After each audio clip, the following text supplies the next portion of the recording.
Hippie TV news and stuff for the week of June 1st. Brought to you by WorldwideHippies.com, part of the TCPN network. I am Winston Smith. California State Legislature locked and loaded. EPA brings justice to major polluter. That's if justice is a reach around. Tomas Young is hanging in there. The doc's running something up the flagpole to see who salutes it. Forever Young my ass, our asshole of the week, and more. Top story. Tomas Young, a young paralyzed Iraq vet and author of the now famous Fuck You letter to G.W. Bush and Dick Cheney, had announced earlier this spring that he was ready to die. Now, Tomas says he will instead continue on. Tomas, who lives in constant pain from wounds suffered in the totally illegal Bush-orchestrated Iraq War, said that after much thought and discussion with his family, he would no longer set a date for when he will end his life. Rather, he will decide at the time his pain becomes too much for him to bear. I want to spend as much time as possible with my wife, and no decent son wants his obituary to read that he was survived by his mother, Tomas told the Kansas City Star last week. You can read the letter and watch the Democracy Now! Video on our website, WorldwideHippies.com. But I caution you, if you're a Democrat who still supports, justifies, and defends the forward-looking, unaccountable, accessory after the fact, lying, sociopathic, murdering, spying, Wall Street-owned, warmongering President Barack Obama, who refuses to arrest Bush Cheney, you might want to skip the whole story and go back to listening to Tom Hartman. You might want to skip ahead of this story also. Scientists believe, besides Obama being such a pussy, they have found another possible reason why Bush, Cheney, Rumsfeld County, and Tenet, no, that's not a law firm, have avoided arrest. Scientists from the Max Planck Institute for Biological Cybernetics, using miniaturized high-speed cameras and high-speed behavioral tracking, discovered that rats move their eyes in opposite directions, both the horizontal and vertical plane, when being hunted down. Each eye moves in a different direction depending on the change in the animal's head position. The two combined may account for why rats and politicians are so hard to capture. Did you guys hear that? Hello, who are you and why are you interrupting America's #1 anchor man while he is informing millions of people across the globe? Get that number. Who? Get that number, no. Bob? Get that number. Bob! Get that number. Excuse me, folks, I have Bob Dylan on the phone. Bob, what's up, bro? Get that number, no.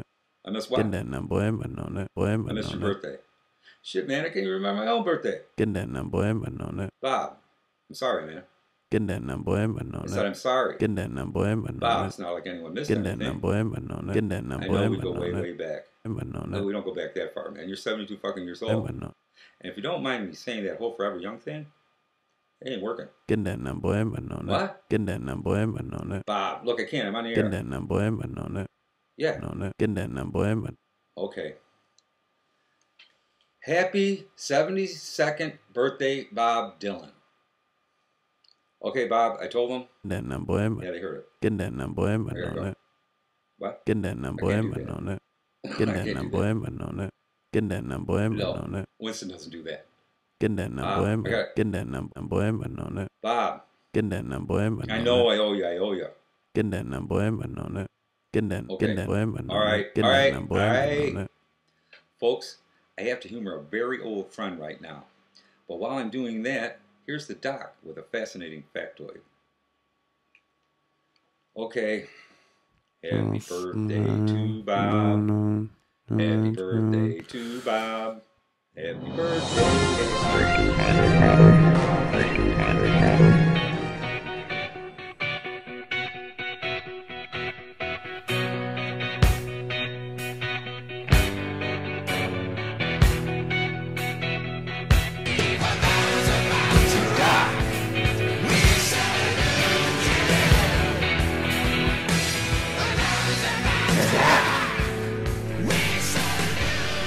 Hola, Captain Winston. Dr. Woody's fascinating factoid, we're going to talk about the hand salute. No gesture is more quintessentially military than the salute. The inviolable rule which all enlisted folks are taught in boot camp is, if it moves, salute it. If it doesn't, paint it. But at the hands of the right-tard whack-loon outrage machine, the GOP, who else, flung at President Shamwow F. Lobar charges that he had disrespected a Marine Guard and, by implication, the whole U.S. military. Upon boarding Marine One the other day, the helicopter, Obama had not returned the salute of a Marine sentry. That was it. That's all there was. The right turds were raging at what they portrayed to be an egregious act of disrespect against their military, clearly implying that that damn Negro, in his uppity beige arrogance, had again showed that he was a Kenyan Muslim socialist who did not respect the U.S. of A. That I am no defender of President Shamwow F. Lobar, but this shit was just too much, because the complaint is just so plainly and purposefully wrong. As an act of deference, the etiquette of the salute demands that it be tendered by any subordinate to any superior officer. Officers are not required to return the salutes of their inferiors, though they may do so if they don't happen to be doing anything else at the time. And not doing so is not a gesture of disrespect. And also, customarily, civilians are not supposed to perform the military salute at all. Long and the short of it is this: the Marine was required to salute the President, but the President was not required to return the salute. Critics like those at the Weekly Standards, I think, should button their flapping cock holsters. Copy that, troops? Now back to you in Hippie Central, Sarge. Keeping right along with the laws in a lawless America, Congress tried to slip one by us last week, and they almost did. They wanted immunity from any gun laws allowing them to pack heat anywhere they went, even during session, or while soliciting bribes, or just hanging out in menroom stalls. The press let it slip, and the bill was defeated. But not in California. The California State Senate voted 28-8 last week to exempt themselves from pointless gun control laws that apply to the rest of the populace. Legislature apparently thinks that they alone are worthy to pack heat on the streets for personal protection, but the masses, they can wait for the police. This is just one of many bills Golden State politicians use this legislative session to set themselves apart from the little people, the ones who pay their inflated salaries. These guys average about $140,000 a year, not counting luxurious perks such as taxpayer-funded cars, free gasoline, free healthcare, free stamps, food, bottled water, cell phones, and high-speed internet.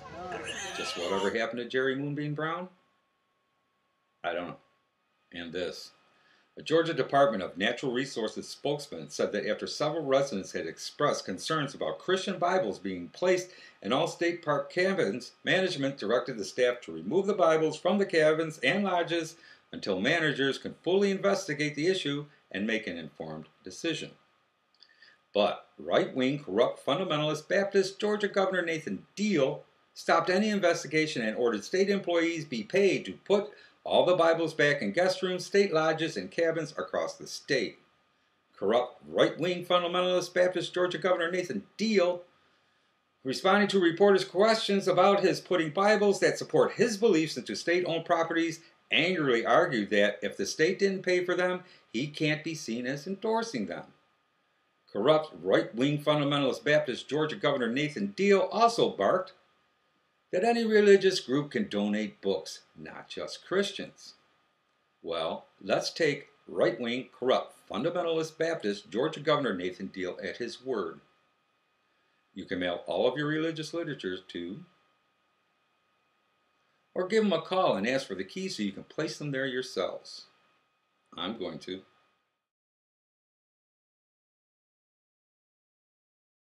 We're back. The EPA press release headline read, United States takes hard action to reduce hazards from phosphoric acid manufacturing at PCS Nitrogen Corporation's Louisiana facility. The press release went on to say reducing pollution from mining and mineral processing operations is one of the EPA's national enforcement initiatives because these facilities release more toxic chemicals than Candy Crowley on a Sunday morning talk show. Cynthia Giles, assistant administrator for the EPA Office of Enforcement and Compliance, said, this settlement shows that the EPA will go after and prosecute any Clean Air Act violators no matter who or how big they are. This harsh settlement resolves all PCS Nitrogen Corporation's Clean Air Act violations.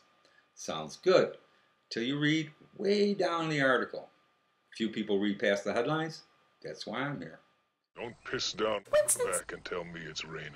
Under the settlement, PCS will prevent the release of just a portion of the millions of pounds of hydrogen fluoride, a hazardous air pollutant that they release annually, and will pay a civil penalty of a mere $198,825, and get this, and 30 cents.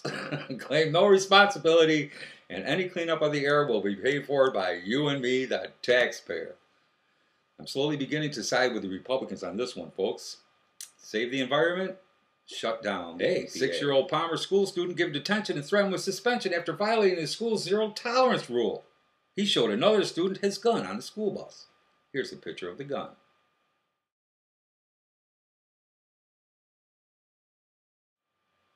I think we need a national zero-tolerance law for stupid administrators. Oh, I hear it's time for the Asshole of the Week. This week it goes to Michigan White Cloud Public School Superintendent Barry Seabrook for picking on a little girl. Well, actually for picking on 2 little girls. Actually for picking on 2 pregnant teens. And he made them fucking cry too. White Cloud High School junior Deanna Harris told WOOD-TV that a yearbook staff member recently pulled her aside and told her she had to retake her photo because her pregnant stomach was too prominent in the original picture. Harris wasn't drawing attention to her belly in the photo. Actually, she was just posing with a few friends outside of school. Senior Kimberly Haney, another wayward sinner and glowing mother-to-be, had her photo next also. Too much baby belly blooming below the bust line. White Cloud Public School Superintendent Barry Seabrook said, Michigan clearly has an abstinence-only sex program, and both these girls violated the program. They will have to have their photos retaken. He went on to say that their mere existence contradicted the state policy. I'm going to repeat that. That their mere existence violated state policy. A little Orwellian, don't you think, Barry? Well, I, Winston Smith, think so.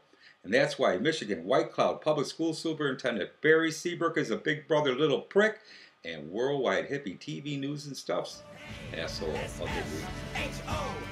Well, that's it for this week. Once again, I want to thank the doc for dropping in, and to all the production staff for everything they do.